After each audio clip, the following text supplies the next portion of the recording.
Hi, I'm Ashley Cotter-Cairns, owner and editor of sellmycomicbooks.com. Today I am doing a second unboxing on the big collection I bought here in Quebec, Montreal, Quebec. And there's a very good reason I'm wearing my Batman t-shirt, as you will see very shortly.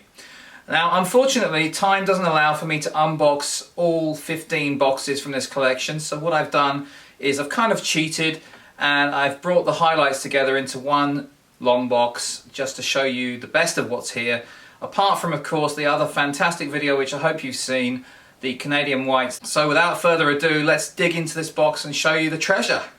Starting with the Silver Age issues here, we start with a classic starring Captain Marvel. This is a Thanos cover, very popular character right now. This is something you don't see very often, Brave and the Bold. One of the early ones before they turned into a superhero series. This collection also has some Silver Age Spideys. That is Spider-Man 40, that's the so-called Death the Green Goblin. And a very popular issue here, first appearance of Kingpin in ASM 50.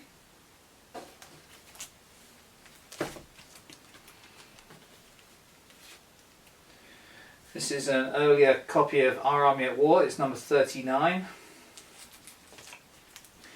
This is one of my favourite hokey Detective Comics covers. If you look closely, the Batgirl character is unable to help with the fight because she has a run in her tights. I think things have changed a little bit since then for girl power. This is a classic Steranko cover, Nick Fury, Agent of S.H.I.E.L.D. number 1. And an early X-Men comic, X-Men number 7, the second appearance of the Blob. Oops.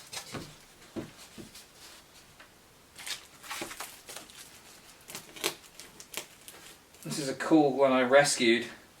Spectre number 1. I found it stuffed amongst a collection of modern Spectre, like, I don't know, Spectre volume 6 or something ridiculous. They were all sandwiched together at the bottom of a box of cheap stuff. And as I separated them out, not travelling with much hope, I admit, I found a Spectre number 1 in there, so that's kind of cool. Now some of my favourite series, Fantastic Four, number 48, first Silver Surfer in Galactus. There wasn't a 52, but there was a 53 in this collection. That's the origin of Black Panther. And possibly my favourite Silver Surfer cover, Silver Surfer 72, a very popular issue.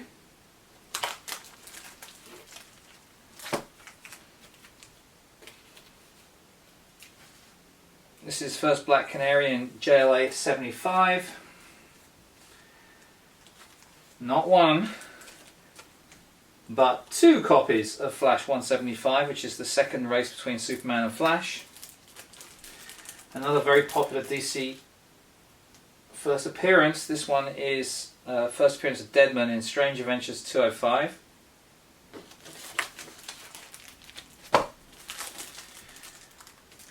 Another pretty common issue. This is still very popular. Doctor Strange number 1 from the reboot from Strange Tales 168 became Doctor Strange 169, ended at Doctor Strange 183, and this is number 1 from that next series.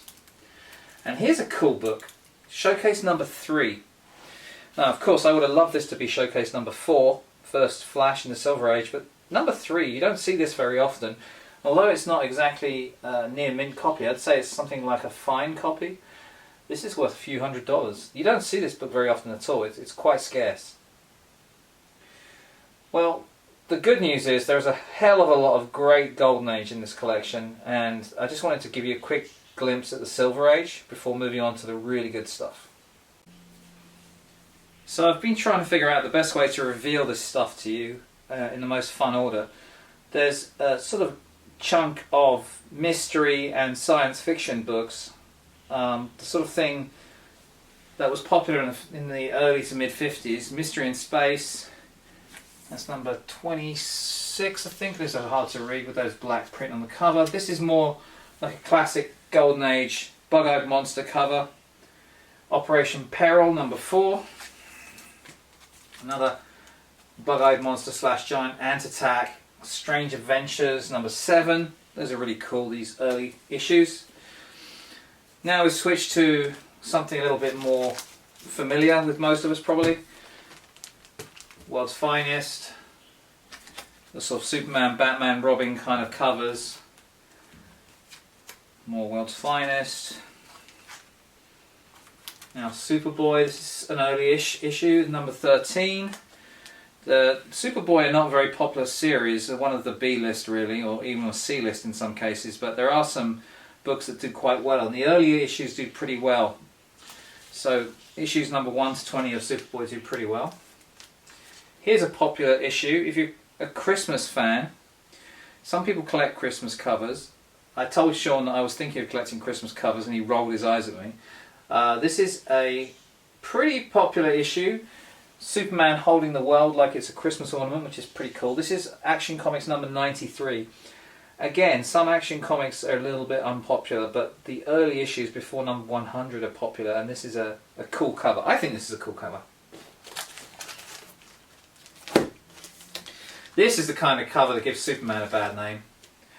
Superman hanging out of the fridge while Lois Lane nags him. Sorry, there's the light on this. This is a wrinkly bag, actually. It's not my fault, but the bag's all wrinkly. Yeah, Lois Lane nagging Superman in front of the fridge. That is... I can't stand those kind of covers. And then this is a pretty funny cover where Superman's created a dummy of himself to fool the guards while he hops out the window of prison. I don't know why he's in prison. Probably because he was making fun of Lois Lane in front of the fridge. Now, some of my favourite issues. No, Batman. I love Golden Age Batman. The best single book from this collection is a Golden Age Batman, but I'm going to show you that one last. That's a teaser.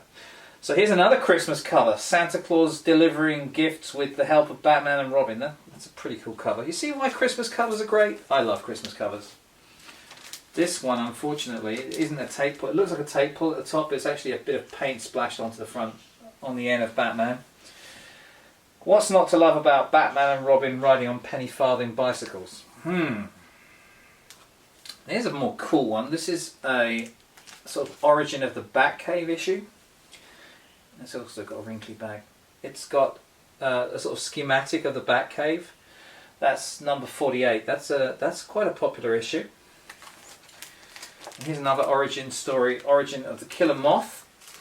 Oops, hang on, I'm going to have to move that. And that is Batman number 63. And a later issue, just for shits and giggles, Batman 222, the so-called Beatles cover. I don't think it's actually the Beatles, but it's based on the Beatles. And this is actually a nice shape for these. Again, the bag's all wrinkly, but it's probably a VF copy, and they're normally VG, so it's a pretty nice one to have. Another cool mystery / suspense book, Tales to Astonish 4. We're getting into one of my favourite genres of Golden Age publishing, preCode horror. There are some excellent preCode horror books in this collection. Let's start with Haunted Thrills. I can't tell you which issue number that is, unfortunately, but this is a sort of very popular kind of cover with skeletons and undead coming out of a giant skull there. That's a very popular kind of cover.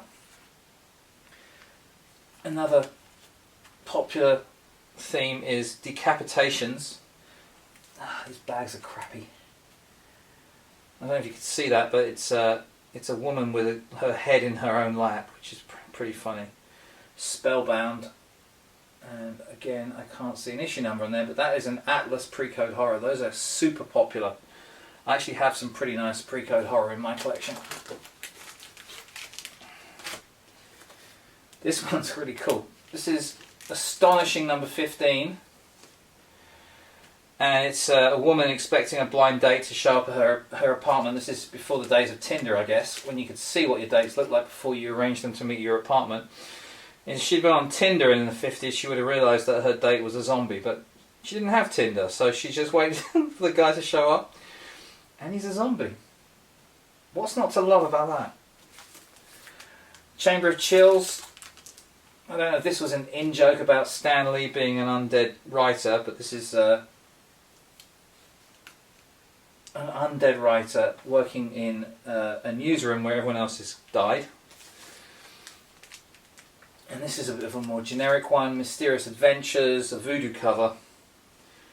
Again, these are really, really popular, these Golden Age pre-code horror issues. This is Spellbound, number 6. This is a bit more generic, it's more like a crime cover. If he had been shot in the back of the head and his brains were splattered all over the place, that would have been more popular. This is Strange Tales. This is post-code, but pre-hero Strange Tales, number 97. And what's special about this story is it's the first appearance of Spider-Man's uncle and aunt, Aunt May and Uncle Ben. Why they appear in that, I don't know.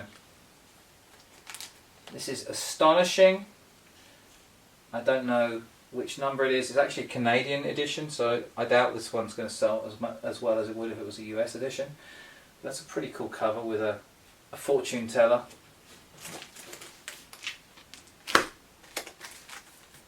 Another pre-code horror, Mystic. And you can see that the guy's got like haunted hands dragging themselves across the dinner table towards him. I've been at plenty of dinner parties where I wish that had happened. Journey into Mystery, an early issue with like Invisible Man's shoes walking, which is kind of weird. Journey into Unknown Worlds, number 14, another Atlas book. It's not a very cool cover. There's just a woman screaming and like what looks like a mural or a piece of graffiti that's come to life. That's not very cool.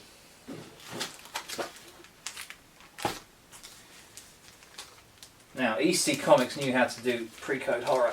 This is Haunt of Fear 15 from 1952. Very cool. It looks like a vampire coming out of a coffin. Or maybe it's just her husband has just come back to life at his own funeral. This is an excellent issue. This Super Mystery Comics,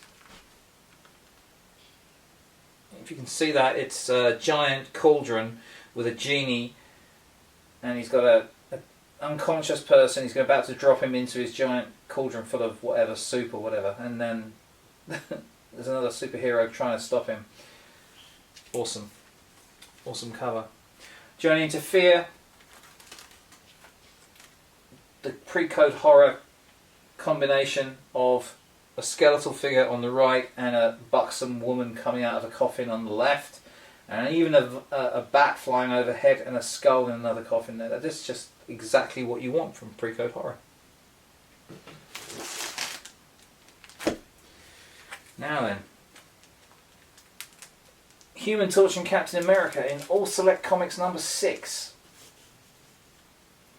With lots of dying Nazis on the cover. Exactly what you want from wartime hero issues.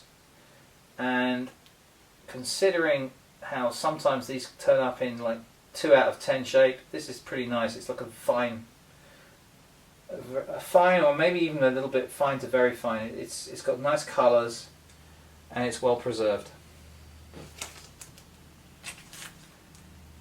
And then Fighting Yank, another hero versus Nazi cover with the Fighting Yank punching a Nazi in the face while his colleague is tied to a chair and is being tortured.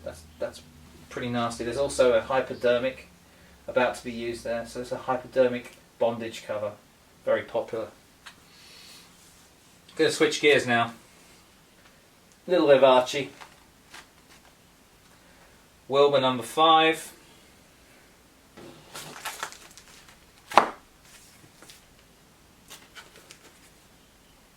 Pep number 54. And a very early Archie, Archie number 16. And if you're an Archie collector, you'll know how rare it is to see this kind of book in fine to very fine shape. These are normally thrashed. So this is a pretty nice find in this collection. I'm going to show you a couple of others. There's a Golden Age or early Silver Age war book. And then a very different kind of book, Young Men number 7. This is before Young Men became a hero book. I think it was number 24 when the Human Torch reappeared in Young Men. There really is something of everything in this collection. There is late Golden, early Silver Age Western. This is Rawhide Kid. Tough to find with a black cover. And there's a whole box full of romance. This is just one I grabbed at random. Secret Hearts.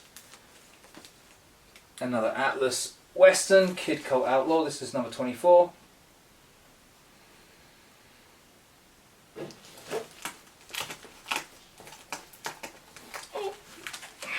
Stretch, Ashley, stretch. Star Spangled Comics number 61. Great issue if you're a collector of hot air balloon covers. This is earlier, Star Spangled 45 from June 1945. It's a hero cover, very cool. Here's a book I've only seen pictures of, I've never actually owned one before. Kid Eternity number 1. That is a weird cover with a, I guess that's Kid Eternity and is talking to the guy who's sleeping on a cloud. Keeper. I admit my ignorance about Kid Eternity. I don't know anything about this book at all. There's a Golden Age Shadow Comics, Volume 9, number 2. Now, this is a really cool wartime superhero cover. This is Adventure Comics number 95. Looks like a German and a Japanese officer, and they're just being attacked by superheroes trying to foil their plot. Again, a wrinkly cover, sorry about that, guys. Here's an early one, All-Star 28. Usual thing with All-Star Comics, a bunch of heroes all on the cover. On the other side of this bag and board there is an All-Flash 23. And I tell you, I don't get enough Golden Age hero to ever get tired of them.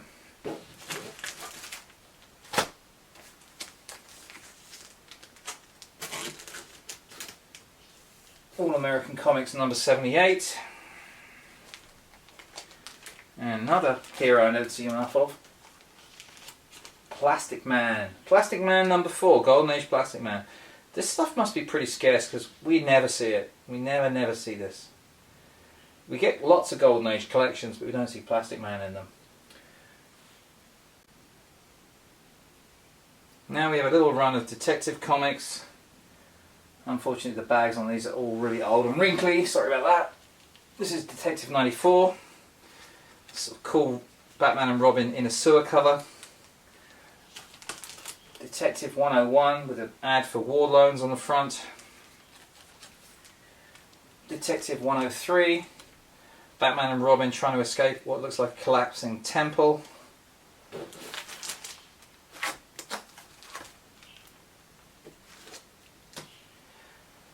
Detective 104.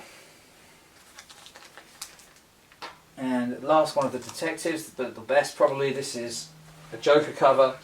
Detective Comics 109. The super... Batman and Robin tangle again with the Joker in the super goofy adventure of The House That Jokes Built. They knew how to sell their books in those days, right? Switch over to Wonder Woman, Sensation number 38. Christmas cover, Wonder Woman taking over from Santa and delivering gifts.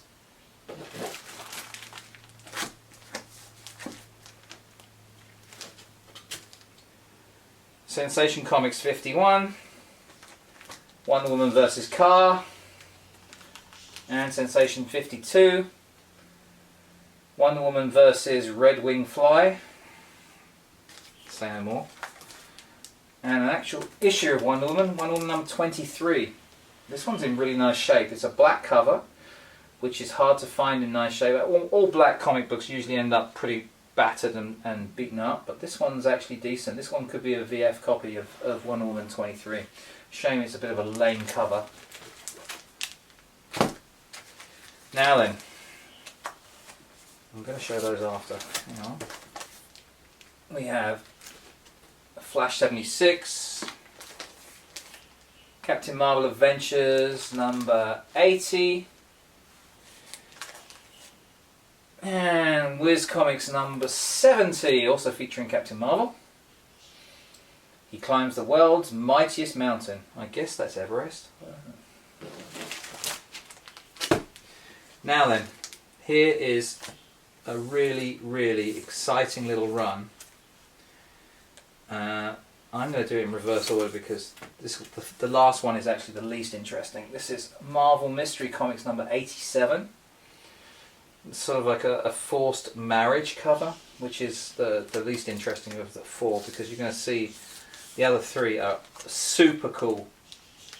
It's Human Torch against, looks like ancient Egyptians torturing people. And Marvel Mystery number 71. Super nice shape for these. This is about a fine to very fine copy. Don't see these in this shape very often. This is number 69. It's a guillotine cover. Again, Human Torch thwarting a guillotine. Or like, it looks like a guillotine. It's actually a giant weight that's going to be dropped on the guy. I don't know why they didn't just kill him instead of making him wait for it. But this cover is a classic. It is Marvel Mystery 66. It's the Death Ray cover. It's a notorious Japanese plot cover where they're trying to destroy New York. If you can see that, I'm probably going to have to take it out of the bag and show you this. I want to do that anyway. So, tell you what, I'm going to stop this here and I'm going to show you this one close up. Hang on a second.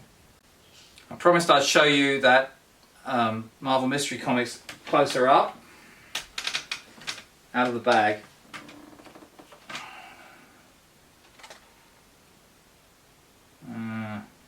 A little bit, looks like it might have a little bit of glue on the spine there or something. That's a shame. There's something going on there. But anyway, I'm just going to try and show you this. The classic Death Ray cover. Sort of Japanese plot to destroy New York with a death ray, being foiled by the Human Torch. I love these covers. The amount of things going on these covers is spectacular. It's just so much action, and the colours of this are just incredible. I hope it's not restored. Maybe something just... No, actually, it's all right. It's not what I thought it was. It's just a tear on the spine. Even so, it's got a dust shadow on the right. This could still be a 7.0. It's a really, really nice book. It's probably the second nicest Golden Age hero book in this collection. You've already seen the Canadian Whites. This is why I wore my no Batman t-shirt. This book is a Batman 37. It is, I'm going to say probably 1943 or 44. 46, okay. Got my years wrong. What's special about this? Okay, first of all, it's a Joker cover. Joker covers right now are really, really hot. Let's see if I can show this a little close up. It's hard to do this in reverse. Sorry, I'm looking at my phone at the same time. So, first of all, it's a Joker cover. Second of all, it's a black cover. Now, the bad news about this cover is it's got a huge tear. It's got a huge tear. Look, it's ripped from the top all the way down below the first staple. It's at least a sort of 5-inch tear. It's not even a straight tear. It's a zigzag tear. I don't look too unhappy about that though, do I? The reason I don't look too unhappy about it is because it's also a double cover. And the inner cover doesn't have a tear in it. In fact, the inner cover of this book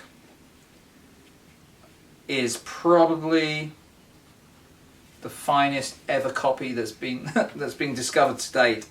The best 2 copies in the census are 9.2s. This is better than a 9.2.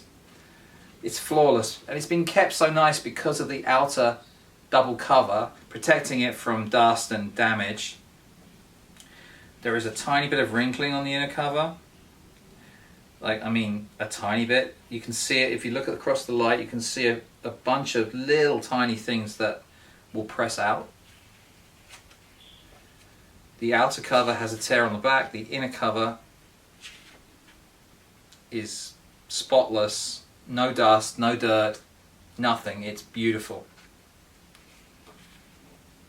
So this Batman 37 is probably the best example on the planet, because, I mean, first of all, the stuff I can see that's wrong with it is pressable defects.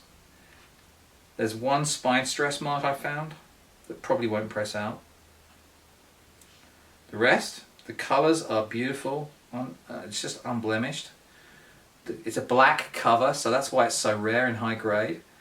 And it's also a classic image, the Joker bat symbol cover. I mean, it's a perfect storm. This book really will probably set a new record for Batman 37, and I think the record sale is quite a substantial record sale, 9.2. I could see this book getting a 9.6. I really could. There's nothing wrong with it. The corners are sharp, super sharp actually. When you think this is golden, it doesn't look real. It doesn't look real. It's so nice. So thank you, outer torn double cover. I look forward to reporting back on what grade this book gets. And that's it. That's it for this collection. Thank you very much for tuning in. Please subscribe to our YouTube channel, and please check us out online at www.sellmycomicbooks.com. Oh, I really ought to edit that out, but it's too funny. www.sellmycomicbooks.com. See you next time. Bye.